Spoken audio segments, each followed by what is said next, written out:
요한복음 12장 9절에서 19절입니다. 요한복음 12장 9절에서 19절 말씀 우리 함께 교독하도록 하시겠습니다. 제가 먼저 9절을 읽겠습니다.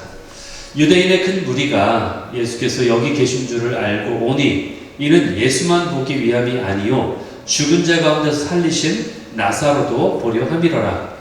대제사장들이 나사로까지 죽이려고 모이하니 나사로 때문에 많은 유대인이 가서 예수를 믿음이로라. 그 이튿날에는 명절에 온 큰 무리가 예수께서 예루살렘으로 오신다는 것을 듣고 종려 나무가지를 가지고 맞으러 나가 외치되 호산나 찬송하리로다 주의 이름으로 오시느니 곧 이스라엘의 왕이시여 하더라. 예수는 한 어린 나귀를 보고 타시니 이는 기록된 바 시온 따라 두려워하지 말라 보라 너희 왕이 나귀 새끼를 타고 오신다 함과 같더라.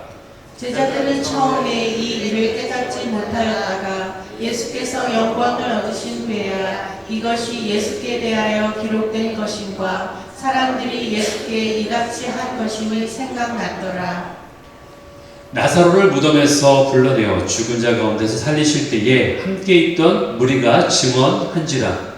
이에 무리가 예수를 맞음은 이 표적 행하심을 들었음이러라. 같이 마지막 절 있습니다. 바리새인들이 서로 말하되 볼지어다 너희 하는 일이 쓸데없다. 보라 온 세상이 그를 따르는도다 하니라. 아멘. 예, 오늘 이 말씀 요한복음 12장 9절에서 19절 말씀. 백마탄 왕자를 원하는가? 예, yes. 영어 제목은 Longing for a Prince on a White Horse 이라는 제목으로 같이 나누겠습니다. 백마 타보셨어요? 예, 타보신 분도 계실 것 같은데 미국은 또 말 탈 수 있잖아요. 언제든 그렇죠. 원하면 탈 수 있습니다, 여러분들. 돈 좀 탑니다. 어린 시절에 저는 그 메리고라운드라고 하잖아요. 회전목마 타는 걸 좋아했어요. 여러분 어렸을 때 좋아하잖아요, 그렇죠? 예. 근데 저는 그 중에서 아무 말이나 타진 않습니다. 좀 까다로워가지고 백마만 탑니다, 저는. 그런데 이상하게 저희 여동생이 있었는데 서로 싸우는 거야. 그 백마 서로 타려고. 예. 그렇게 경쟁까지 할 정도로 백마를 타기를 원했던 것 같아요. 왜 백마였을까?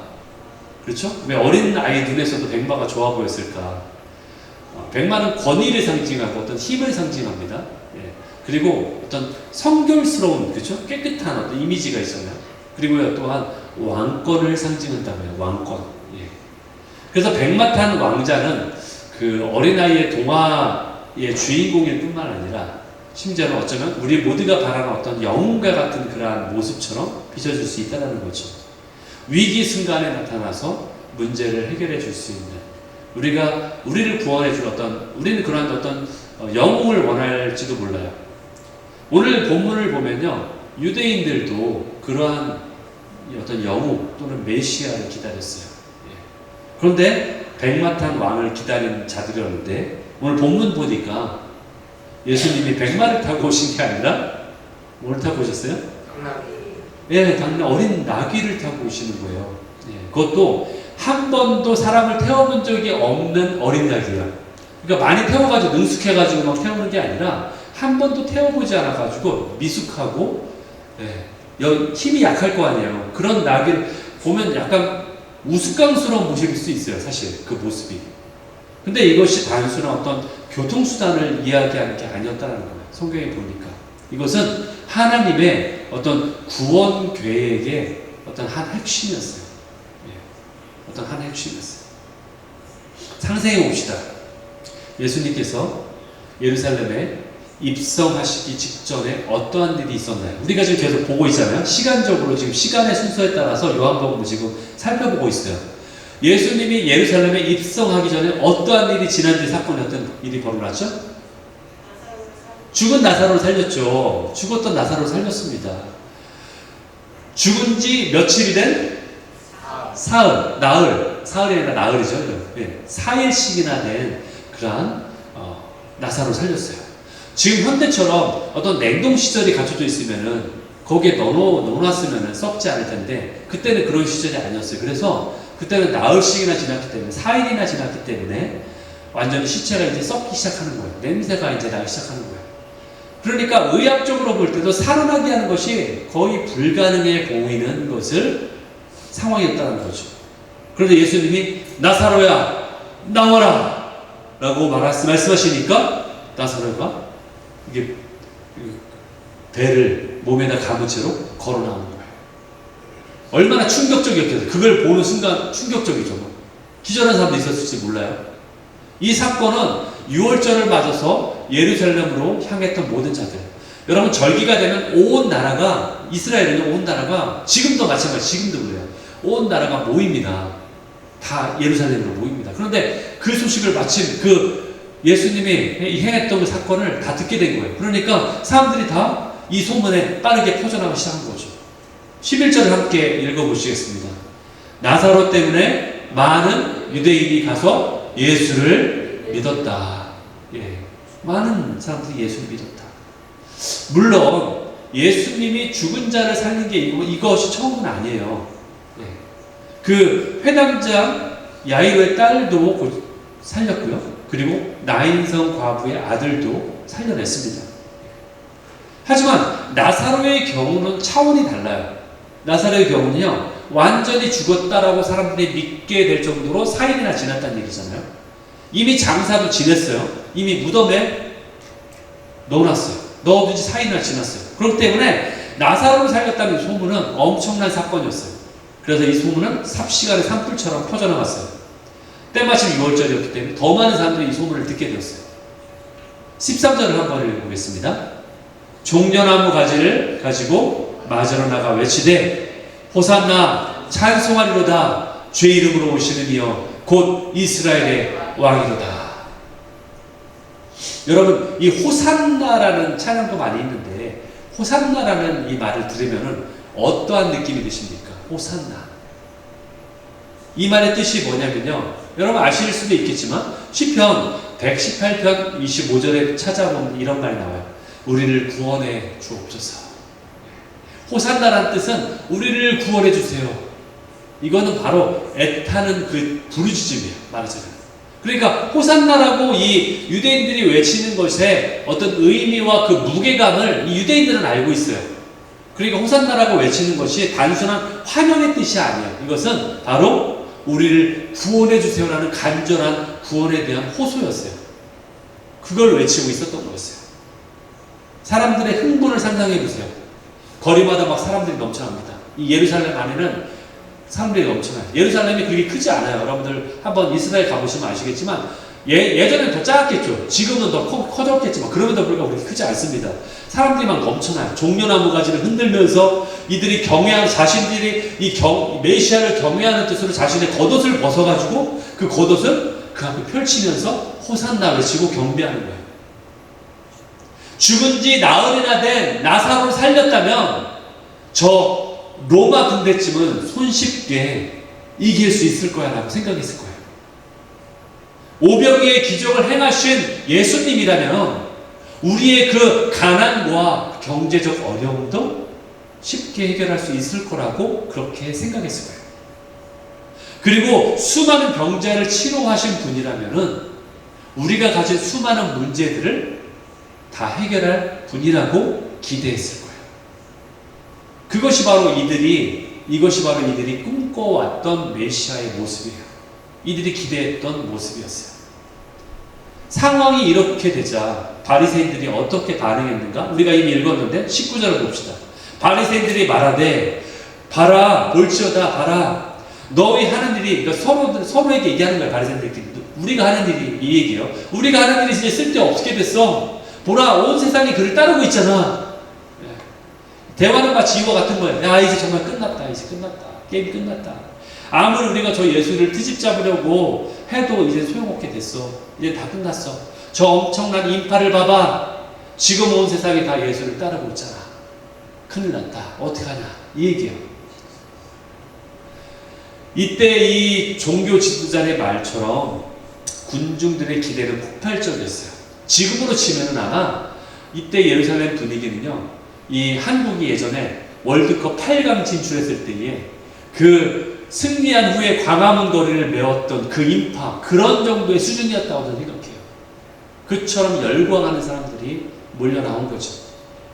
그런데 말이죠. 예수님이 이제 그 기대 가운데 들어왔는데, 예루살렘 성에 들어왔는데, 예수님이 입성하신 후에 하신 일이 무엇인가 한번 생각해 보세요, 여러분들. 뭘 하셨을까? 사람들은 뭘 기대했을까요? 딱 오자마자 이제 로마 총독부를 향해서 반항의 모습을 보이시거나, 아니면은 정치적 선언을 하시거나, 이제 우리가 이렇게 있을 수 없습니다, 내가 여러분을 구원하겠습니다, 독립을 선언합니다, 이렇게 하셨거나, 아니면 구테타를 선동하셨거나, 무력으로 함께 싸웁시다라고 사람들을 리드했거나, 아니면 압제자들에 대한 어떤 응징을 막 기적을 일으켜서 행했거나, 이런 걸 기대했는데 그런 게 하나도 그런 걸 행하지 않으셨어요. 딱 하나 하셨어요. 한 일이. 이때 하신 일이 뭐였어요? 성전을 정화한 사건, 성전을 깨끗게 한 사건, 그 딱 한 일을 하셨어요. 그들이 바란 거는요, 로마인들, 로마 군대를 향해서 싸우기를 원했는데, 오히려 자신의 백성인 유대 민족의 종교 지도자들을 향해서 그들에게 책망한 거예요. 오히려 자신들이 기대했던 거 반대로 행한 거예요. 이 사건은 오히려 종교 지도자들의 반감만 더 사게 만들었어요. 결국 성전에서 매매하는 자들을 쫓으며 뭐라고 했어요? 내 집은 기도하는 집이라 일컬음을 받았거늘 너희는 강도의 소굴로 만들었다. 그 얘기는 뭐예요?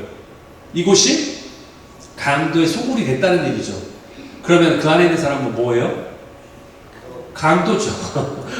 그러니까 그 얘기는 뭐예요? 돌려서 얘기했지만 니네가 강도란 얘기죠. 니네가 강도짓 하고 있다는 얘기잖아요. 그러니까 사람들이 충격에 빠진 거예요. 이게 뭐지? 우리가 생각했던 메시아가 이런 모습이 아닌데? 이렇게 생각한 거예요. 그러니까 그 다음에 불과 며칠 만에 사람들의 반응이 180도로 바뀌게 돼요. 처음에는 호산나 이스라엘의 왕이여 라고 외쳤던 그들이 이제는 저 예수를 십자가에 못 박아라, 우리는 대신에 바라바를 풀어줘라, 이렇게 바뀌게 된 거예요. 같은 입으로 똑같은 사람들이 이렇게 바뀌어버렸어요. 왜 이렇게 변했을까요? 자신들의 기대를 저버렸기 때문에. 그래서 분노가 일어난 거예요. 화가 난 거예요. 마치 이렇게 말하는 것 같아요. 예수, 우리는 당신을 영으로 만들 계획을 다 준비했단 말이에요. 우리는 당신을 따를 준비가 다 되어 있단 말이에요. 그런데 당신은 왜 그 기회를 스스로 저버린 거죠? 당신은 우리를 배신한 거예요. 그러니까 우리도 당신을 배신할 거예요. 이렇게 말하는 거예요. 우리에게는 우리를 리드할 강력한 리더가 우리에게 필요해요. 우리가 원하는 것은 우리를 해방시켜줄 리더이지, 아무 저항도 못하고 당신처럼 그렇게 잡혀가는 그러한 무능한 지도자는 우리에게 필요가 없단 말입니다. 그러니 당신은 메시아라고 할 수 없어요. 그러니까 당신은 십자가에 달려도 무방해요. 마땅해요. 이렇게 생각하는 거예요. 기대가 클수록 실망도 큰 거예요. 기대한 만큼 뭔가 오지 않으니까 분노가 일어난 거예요. 16절에 한번 볼까요? 그런데 이런 모습은요, 군중들만 그런 게 아니었어요. 16절에 이에 대한 얘기가 나옵니다. 제자들은 처음에 이 일을 깨닫지 못했다라고 나오죠. 그렇죠? 그런데 언제 깨닫게 돼요?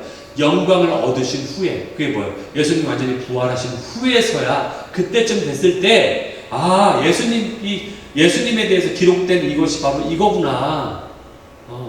그리고 사람들이 예수님이 왜 이렇게 했구나, 그래서 왜 십자가에 달리실 수밖에 없었구나, 이것이 예언된 사건이었구나 라는 것을 그때서야 깨닫게 되었다라고 나와 있다는 거죠.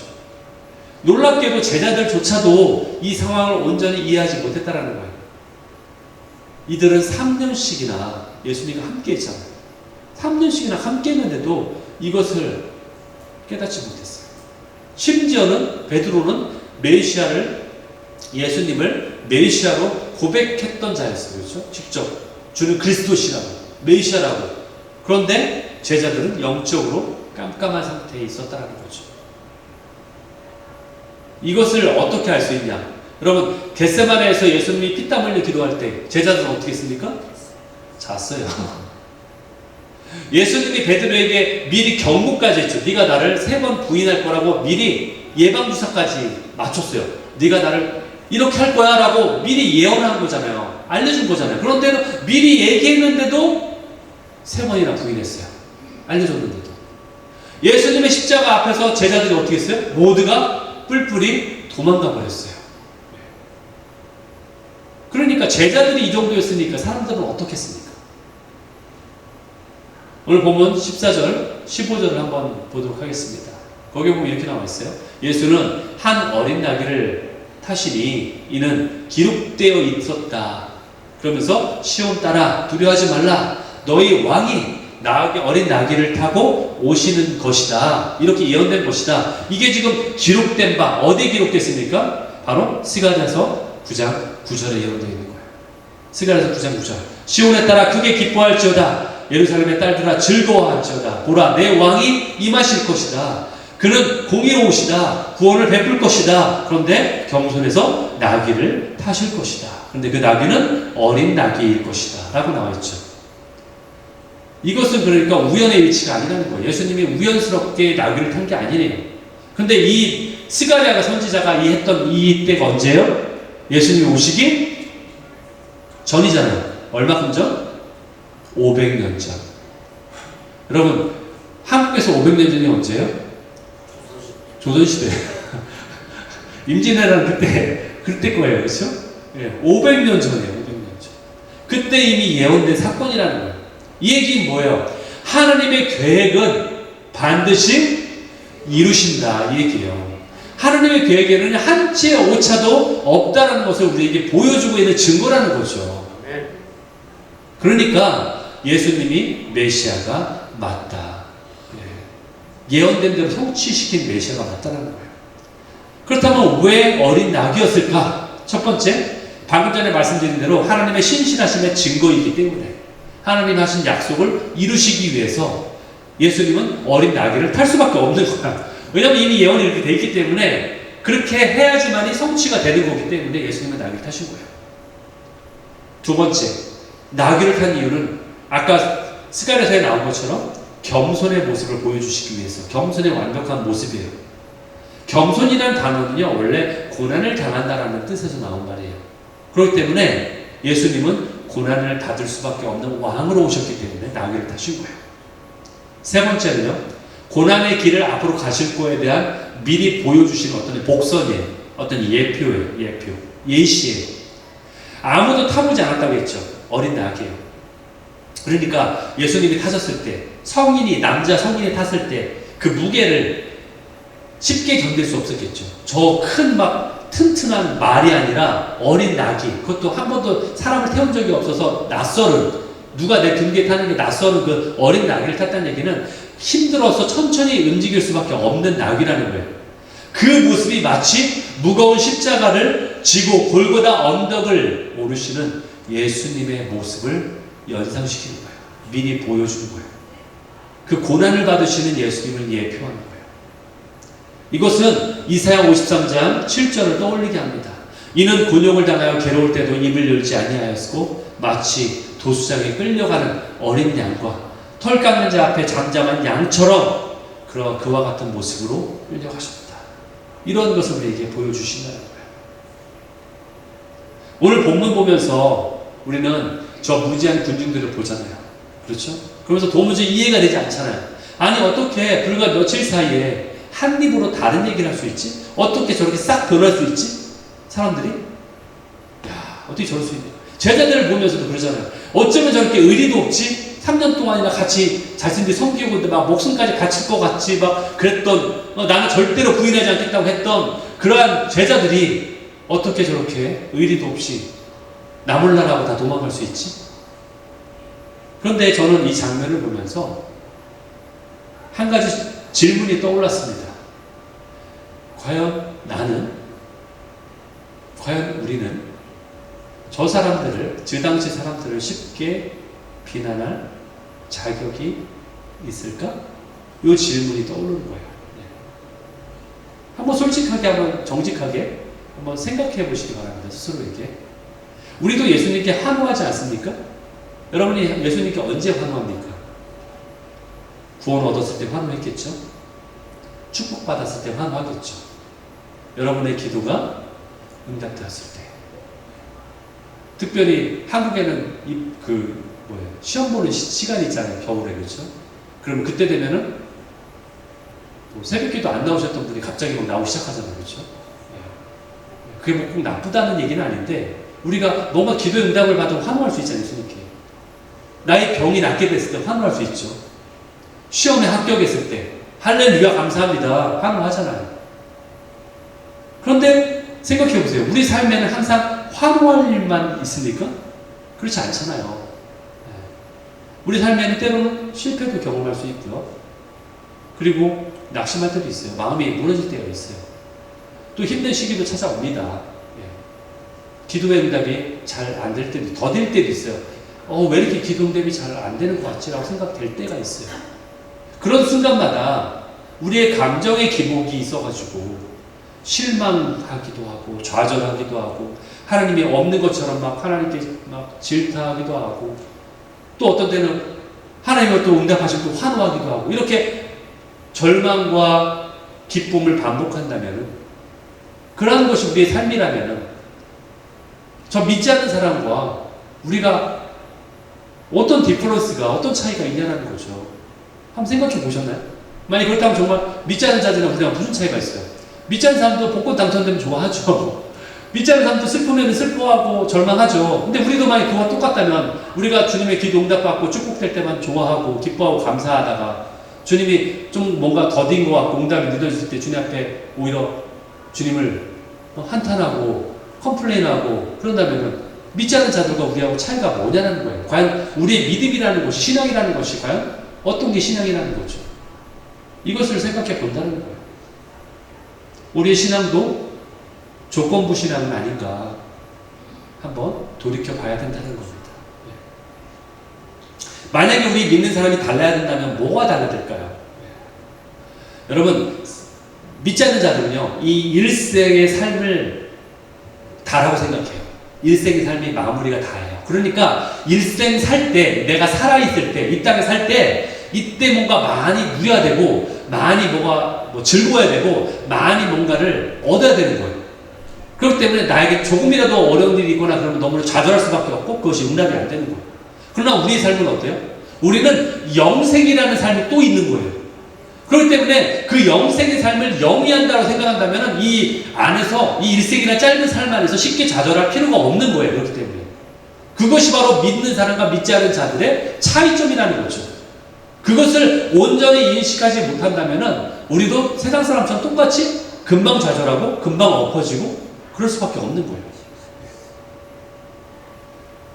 여러분 우리의 삶 가운데 우리가 겪고 있는 실패나 고난은 전부가 아닙니다. 왜냐하면요 우리에게는 아직 우리 인생의 최고봉은 오지 않았어요. 여러분 우리 인생이라고 제가 말씀드렸죠. 우리 인생이 이 땅에서의 인생만 얘기하는 게 아니에요. 우리의 영원한 삶까지 포함한 거예요. 우리 인생의 최고봉은 아직 오지 않았어요. 그렇기 때문에 우리가 좌절할 필요가 없는 거예요. 우리 안에 우리 삶 가운데 실패가 없기 때문에 좌절하지 않는 게 아닙니다. 여러분 실패를 이길 수 있는 넉넉한 힘이 내 안에 그래서 있게 되는 거예요. 그렇지 않습니까? 여러분 어린아이가 좌절할 때 우리가 어른 돼서는 어린아이가 좌절하는 똑같은 거 가지고 좌절합니까?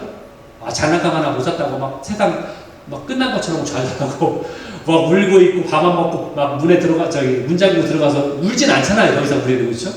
그건 어린아이 수준에서는 그 수준이 최고인 것처럼 보일 수밖에 없는 거죠. 믿지 않는 자들도 똑같아요. 우리가 보지 못하는 것을 그들은 우리가 보는 걸 못 보기 때문에 그들은 거기서 좌절할 수밖에 없지만 우리는 그들이 보지 못하는 것을 볼 수 있기 때문에 우리는 좌절하지 않는 거예요. 그것이 바로 믿는 자들의 차이라고 저는 생각합니다. 여러분 예수님의 초림 때는 겸손의 왕으로 오셨죠? 그리고 아기로 태어나셨어요. 생각해보세요. 아기로. 예수님이 초림에는요 아기로 태어났어요. 아기는 뭐예요? 다른 사람이 케어해주지 않으면 죽을 수밖에 없어요. 아기 스스로가 자기 스스로가 자기 삶을 헤쳐나갈 수 없지 않습니까? 누군가가 케어해줘야 돼요. 먹여줘야 돼요. 그런 겸손의 왕으로 오신 거예요, 예수님이. 그리고 어린 나귀를 타셨어요. 그리고 십자가의 고난을 위해서 오셨어요. 그러나 재림엔 달라요. 예수님의 재림에는요, 만왕의 왕으로 오실 거예요. 그리고 예수님 재림에는요, 이제는 백마를 타고 오신다고 성경에 나와 있어요. 예수님의 재림에는요, 승리의 왕으로 오실 거예요. 더 이상 고난의 왕이 아니에요. 예수님의 그 재림 때에는 심판과 통치를 하시러 오시는 거예요. 그러니까 같은 예수님이지만 완전히 다른 모습으로 오시는 거예요. 그 재림에 대한 그래서 우리의 어떤 기대와 그 재림에 대한 그러한 승리가 우리에게 있음을 우리가 믿어야 되는 것이 바로 여기에 있는 거예요. 그 이유가. 요한계시록 19장 11절 16절을 함께 읽어보겠습니다. 같이 읽습니다. 시작. 또 내가 하늘이 열린 것을 보니 보라 백마와 그것을 탄 자 예수님이 있으니 그 이름은 충신이다 진실이다 그가 공의로 심판하며 싸우리라. 그 옷과 그 다리에 이름을 쓴 것이 있으니 뭐다? 만왕의 왕이시다. 만주의 주님이시다. 아멘. 아멘. 아멘. 상상해 보십시오. 하늘이 열리고 백마 탄 예수님이 구름을 타고 오시는 거예요. 그 눈은 불꽃 같고 그 머리는 많은 관들이 모든 영광을 가지시고 천군 천사를 대동하고 오시는 거예요. 온 우주를 다스리는 권세를 가지고 이 땅에 오시는 거예요. 제가 자주 쓰는 말이 있어요. 이 땅을 접수하고 오시는 거예요. 예, 그동안 우리에게 빌려줬잖아요. 인간들에게. 이 땅 다시 내 거잖아요. 하나님 거잖아요. 다시 통치하러 오시는 거예요. 바로 백마탄 왕의 모습. 우리가 기다리는 그 왕이 바로 재림 때 오실 왕의 모습이에요. 그런데 왜 예수님은 초림 때에 나귀를 타셔야만 했을까? 여러분 만약에요. 정말 유대인이 원했던 대로 예수님이 그렇게 하셨으면 어떻게 됐을까? 한번 상상해 보셨나요? 만약에 여러분 지금 성경에 나오는 그 본문 그때에 초림 때 그 당시에 예수님이 그래 생각해보니까 니네들이 원하는 대로 내가 들어주면 좋겠어. 그래가지고 플랜을 바꾸는 거야. 플랜 B. 그래가지고 예수님이 직선에서 백마를 타고 오시고 그리고 심판하러 오시는 거예요. 그럼 어떻게 된 줄 아세요? 지금의 우리는 없습니다. 무슨 얘기냐면은 지금 우리가 예수님을 믿을 수 있기 때문에 그 구원의 길을 우리가 택할 수 있기 때문에 구원을 얻는 거지, 만약에 그때 그랬다면은 우리는 죄를 사함받을 수 있는 길이 전혀 없는 거예요. 다 우리는 구원받지 못해요. 다 지옥불에 들어갈 수밖에 없습니다. 그렇기 때문에 예수님이 나귀를 타실 수밖에 없었던 거예요. 초림 때. 우리 구원의 문제를 해결해야 되기 때문에. 베드로서 3장 9절에 이것을 명확히 증언하고 있어요. 주의 약속은 어떤 일이 더디다고 생각하는 것 같이 더딘 것이 아니라, 주님이 재림에 다시 오신다고 했는데 왜 안 오시는 거야? 이거 가짜 아니야? 이거 정말 예수님이 안 계신 거 아니야? 우리가 믿을 수 없는 거 아니야? 그런데 뭐라고 나왔어요? 오직 주님께서는 너희에 대해서 오래 참으시기 때문에 그러신 거야. 그래서 아무도 멸망하지 않고 더 많은 자들이 회개하게 이르기를 원하시기 때문이야 라고 말씀하고 있어요. 환호하는 수많은 무리 속에서 그렇기 때문에 예수님은 외로우셨을 거라고 생각합니다. 심지어 제자들도 이해 못하니까요. 오로지 예수님만 그 생각을 갖고 있는데 이것을 이해하는 사람이 없어요. 그랬으니까 그 전에 그 향유를 부었던 마리아가 얼마나 더 기특했을까요? 나의 죽음을 준비하는. 그렇죠. 오히려 제자들은 누가 가장 높은 자리를 차지하냐, 누가 예수님의 오른쪽 왼쪽에 앉을 거냐, 이걸 놓고 싸웠어요. 심지어 가룟 유다는 은삼십에 그냥 예수님을 팔아버렸어요. 환호하던 무리들은 며칠 후에 십자가에 못 박으라고 저주했어요. 이런 상황 가운데 예수님이 그 길을 가셨다는 거예요. 여러분, 오늘날에도 많은 사람들이 자신들의 기준으로 예수님을 따를 수 있습니다. 심지어 믿는 자들조차도요. 여기에 진정한 신앙의 도전이 있는 거예요. 세상은 우리에게요, 백마를 타고 오는 것을 기대하며 환호해요. 오로지 성공만을 기대하며 환호합니다.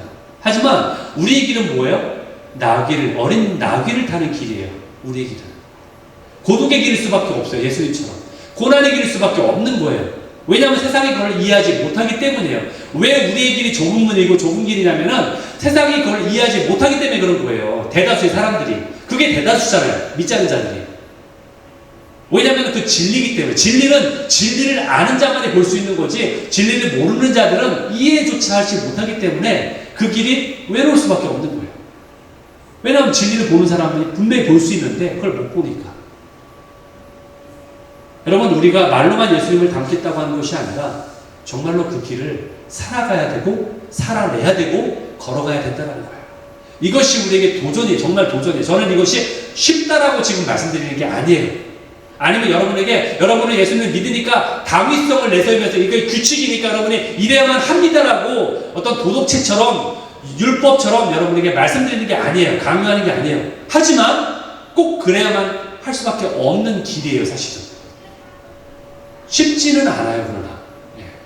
그러니까 도전이라고 제가 말씀드리는 거예요. 살아내야 되는 것, 걸어가야 되는 것, 쉽지 않은 길이에요. 그러나 용기를 내세요.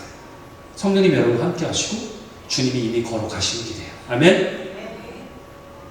우리가 두 가지 질문을 스스로에게 했으면 좋겠어요. 실질적 적용으로서 두 가지 질문을 했으면 좋겠어요. 첫 번째 질문은요, 나는 지금 백마탄 예수님을 원하고 있는가? 내가 원하는 게 정말 백마탄, 여전히 백마탄 예수님을 원하고 있는가? 예수님이 내 문제를 즉시 해결해 주기를 원하는가? 예수님이 내 기도를 원하는 대로 응답해 주기를 항상 원하는가? 아니면 다른 사람보다 나를 더 특별하게 만들어주는 예수님만 내가 바라고 있지는 않은가? 그러면서 상대방하고 비교하고 있지는 않은가? 이런 나이지 않는가? 이 질문을 해보기 바랍니다. 두 번째 질문. 나는 정말 어린 나귀를 탄 예수님을 따를 준비가 되어 있는가? 이게 두 번째 질문이에요. 겸손과 고난의 길을, 외로운 길을 갈 각오가 되어 있는가? 이 질문이 우리가 적용해야 될 그런 질문이라고 생각해요. 오늘의 본문을 통해서 우리가 생각해 봐야 돼요. 제가 실천 가능한 세 가지 결단을 드릴게요. 첫 번째, 매일 아침 여러분 기도할 때에 이전에는 여러분이 주님 오늘도 하루 잘 되게 해주세요 라고 기도했다면 이제는 주님 오늘 하루 주님의 뜻대로 살게 해주세요 라고 기도하시기 바랍니다. 만약에 여러분이 어려움을 만났을 때 예전에는 주님 나에게 왜 이런 일이 있습니까? 라고 주님께 반문했다면 이제는 주님 앞에 주님 이 상황을 통해 저에게 무엇을 가르치길 원하십니까? 라고 기도하시기 바랍니다. 만약에 여러분이 다른 사람을 대할 때에 이전에 내가 인정받고 높아지려는 마음만 있었다면 이제는 상대방을 섬기고 낮아지려는 마음을 가지기를 갈망하시기 바랍니다. 이것이 실제적인 우리가 실천해야 되는 그러한 결단이라고 생각합니다. 여러분, 지금 우리가 걷는 길이요 미약해 보일 수 있죠. 우리 교회도 연약합니다. 예. 뭐 내세울 만한 게 없어요, 사실은. 그러나 나귀처럼 초라해 보일 수 있어요. 그러나 만약에 주님이 우리와 함께 하시지 않는다면 그게 더 큰 문제입니다. 주님이 우리 삶 가운데 함께 하지 않는 것이 더 큰 문제라는 거예요, 여러분. 아무리 잘 되는 것처럼 보이고 아무리 백마를 타고 성공하는 것처럼 보여도 주님이 우리와 함께 하지 않는다면 그것이 가장 큰 문제라는 거예요. 성경은 이렇게 말합니다. 이사야서 40장 8절. 풀은 마르고 꽃은 시드나 우리 하나님의 말씀이 영원히 서리라. 풀은 뭘까요?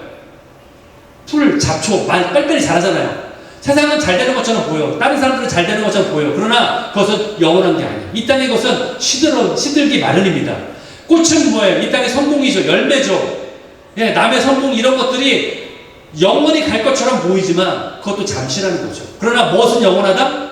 하나의 말씀. 우리에게 주신 하나님의 약속은 영원하다. 내가 너의 삶을 통해서 너를 이렇게 불렀다라고 하신 그 부르심은 영원하다. 그것을 우리에게 말씀하고 약속하고 있는 거예요. 천지는 없어질지언정 내 말은 없어지지 않을 것이다. 그것을 믿으시기 바랍니다.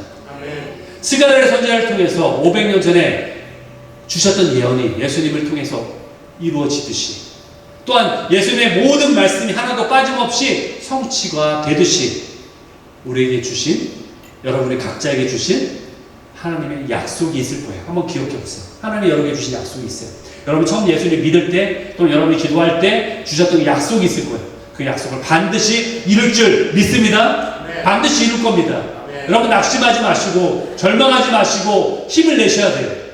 그러면서 주님 앞에 기도해야 돼요. 주님 내 안에 속사람의 강건함을 주십시오. 주님 나의 속사람의 강건함을 허락하여 주십시오 라고 기도하시기 바랍니다. 그러면서 우리가 요한계시록 22장 20절에 있는 이 말씀, 내가 진실로 속 키우리나 주님이 말씀하실 때에 우리가 어떻게 반응해야 돼요? 그렇습니다. 아멘. 그렇게 되기 원합니다. 그렇게 하세요. 주님 어서 오십시오. 속히 오십시오. 마라나타.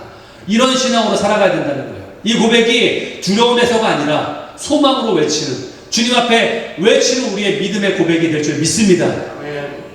더 이상 우리는 연약한 나귀가 아닌 백마를 타고 오시는 주님을 이제 기대할 수 있게 되는 거예요. 그러므로 우리는 영원한 소망으로 오늘을 살아갈 수 있어요. 여러분, 이 땅의 삶이 전부가 아니라 오히려 더 크고 더 영원한 하나님의 나라를 향해 나아가는 저와 여러분 되시기를 예수 그리스도의 이름으로 축원합니다. 아멘.